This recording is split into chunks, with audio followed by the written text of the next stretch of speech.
Picture a dealership lot somewhere in suburban Texas on a Saturday afternoon. There's a young family standing in front of a $60,000 three-row SUV, nodding along while the salesman talks about rugged capability. It seats 7, supposedly, as long as the two people in the way back have no legs and no luggage. And parked right next to it, ignored, dismissed, practically invisible, sits a vehicle with more room. Sliding doors a kid can open themselves, better gas mileage, and a sticker price thousands of dollars lower. They walk right past it. Why? Because, and I quote every American who's ever said it, I'm not a minivan person. Well, here's the cold hard truth. The minivan now makes up just 2.4% of the entire US car market. The whole segment has shrunk down to a literal handful of models, abandoned by a country that decided tall wagons with plastic cladding were somehow cooler. But here's the twist nobody wants to admit.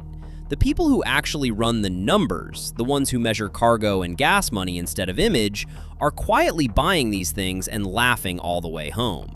So today, we're counting down 5 brand new minivans that almost nobody wants in America, and exactly why every single one of them embarrasses the SUV parked beside it. We start with the budget van you've never heard of, at number 5, and finish with the smartest family hauler money can buy, period. In 5th place, the Chrysler Voyager. And I'd bet good money most of you didn't even know this existed. The Voyager is Chrysler's budget minivan, a stripped-down version of the Pacifica, and for years it was sold only to rental fleets and car share companies. Then, after dealers complained, Chrysler brought it back for regular buyers. It starts right around $41,000, which in today's market, where the average new minivan has gotten shockingly expensive, makes it one of the cheapest ways to put 7 people in a brand new vehicle. Under the hood is Chrysler's familiar 3.6-liter V6, and it's built up in Windsor, Ontario, at the same plant that's been cranking out Chrysler minivans for decades. Now here's the catch, and it's a real one. The Voyager rides on a platform that's pushing 10 years old. The tech is basic, the trim is plain, and you don't get the clever toys the fancier vans offer. So the buying advice is simple. If you want bells and whistles, look elsewhere.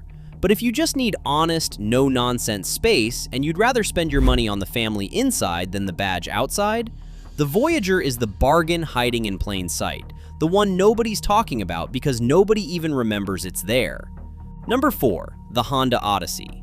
Now this one's interesting because among the people who do still buy minivans, the Odyssey is a darling. In fact, Honda says it's the top-selling minivan among millennials. But in the great SUV stampede, the Odyssey gets forgotten right alongside the rest.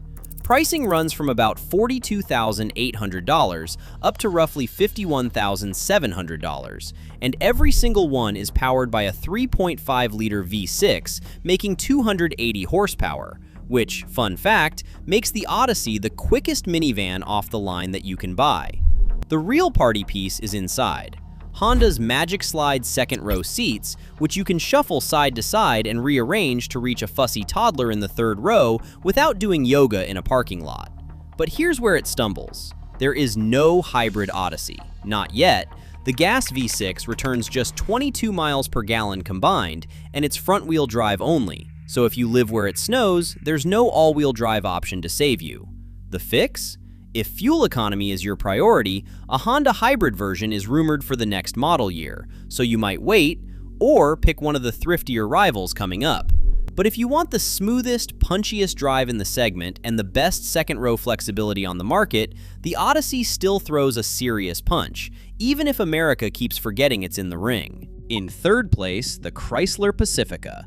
Here's the irony. The Pacifica is actually the best-selling minivan in America, moving over 110,000 units last year, and still the country at large treats the whole category like it doesn't exist. Pricing now runs from about $44,400 to over $60,000 after a steep price jump this year, but you get real engineering for it. The headline feature is Stow and Go, and it is genuinely brilliant. The 2nd and 3rd row seats fold completely flat into the floor with one hand, turning your people mover into a cargo van in about 30 seconds. No other minivan does that. It's also one of only 2 vans you can get with all-wheel drive, which is huge for snowbelt families. And there's the Pacifica plug-in hybrid, with around 32 miles of pure electric range, enough to do the school run and the grocery trip without burning a drop of gas. Now the catch, and it's an important one. Stellantis is pulling back from plug-in hybrids, and the Pacifica PHEV is being phased out, with very few left on dealer lots. So if that electric range is what you're after, you'll need to move fast, because it's disappearing. For everybody else, the gas all-wheel drive Pacifica is the sweet spot, the do-everything van that hauls people, cargo, and the occasional snowstorm without blinking. Number 2, the Kia Carnival. And right away, Kia doesn't even want you to call it a minivan. They market it as an MPV, a grand utility vehicle, anything to dodge the soccer mom stigma. Call it whatever you like, it's a minivan, and it might just be the smartest value in the entire segment. The gas V6 Carnival starts around $37,400, making it the cheapest van here, and even that base model comes loaded with a 12-inch touchscreen, hands-free power sliding doors, and wireless Apple CarPlay as standard.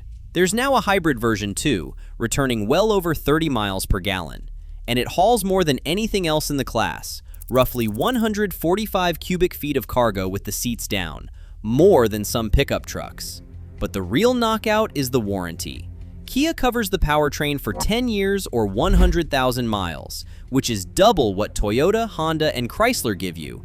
And on a vehicle a family keeps for a decade of road trips and carpools, that's enormous peace of mind. The honest caveat?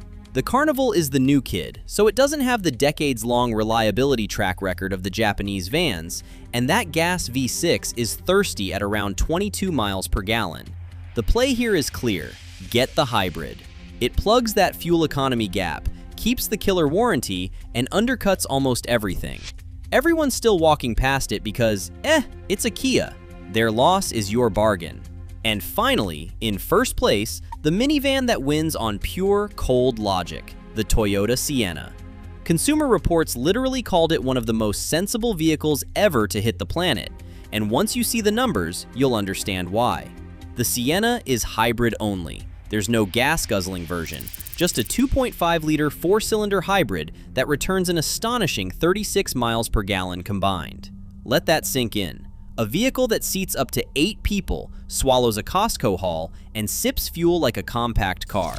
Pricing runs from about $40,400 to roughly $57,800, and crucially, you can get it with all-wheel drive that costs you almost nothing in fuel economy, perfect for families up north. Then there's the Toyota part of the equation, rock-solid reliability, and for the current model year, the safety regulators have 0 recall campaigns on file. 0. Here's the only real knock against it, and it's hardly a knock. The Sienna is not exciting to drive. The infotainment feels a step behind, and it's so popular with the people in the know that you might pay close to sticker and wait for one. The buying tip? Spring for the all-wheel drive if you see any winter at all. You'll barely notice the mileage difference, and you'll never get stuck. This is the van that does everything right, quietly, year after year, while hiding behind a reputation for being boring. Boring? It's the smartest minivan in America, and the people who buy one almost never go back. So there it is, the pattern, laid bare across all 5. The SUV won the image war, no question. It looks rugged in the commercials, and it photographs great in the driveway. But the minivan? The minivan won the math. Sliding doors beat clambering over each other. A flat, fold-into-the-floor cargo floor beats a cramped trunk. Better gas mileage beats worse. More room beats less, and a lower price beats a higher one, every single time. The badge and image crowd keeps overpaying for tall wagons that do the family job worse, while the quiet, clever shoppers slide their kids through a power door, fold the seats flat with one hand, and drive off having spent thousands less. So tell me, down in the comments, which of these 5 would actually park in your garage? And be honest, has the minivan stigma finally worn off, or are you still telling yourself you're not a minivan person?